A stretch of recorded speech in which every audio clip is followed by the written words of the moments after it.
Hello everyone, আসসালামু আলাইকুম। আজকে আমি অনেকগুলো চাল বের করে নিয়েছি, কারণ এই চালগুলো ঝেড়ে নিব। আর আমার আম্মুকে দেখেছি রান্নার আগে সুন্দরভাবে চালগুলো ঝেড়ে নেয়, এখানে যেন কোনো রকম ইট মানে পাটকেল কোনো কিছু থাকতে না পারে, সব কিছু সুন্দরভাবে পরিষ্কার করে নেয়, দেন এরপরে রান্না করে। তো আমিও কি করলাম, রান্নার আগে যেন কোনো রকম ঝামেলা না হয়, সেই কারণে আমি চালগুলো সুন্দরভাবে ঝেড়ে রেখে দিই, যেন নেক্সট টাইম সুন্দরভাবে আমি ব্লগ ভিডিও বানাতে পারি, আপনাদেরকে কিউট কিউট ভিডিও উপহার দিতে পারি। তো আমার মতো কে কে রান্নার আগে এভাবে সুন্দর করে চাল ঝেড়ে নেন, অবশ্যই কমেন্ট করে জানাবেন।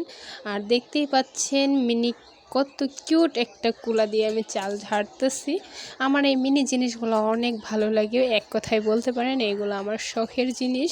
ছোটোবেলায় এগুলো দিয়ে অনেক খেলা করেছি, বড় হয়েও এগুলো কিন্তু আমার একটা পছন্দের বা প্রিয় জিনিস হয়ে আছে।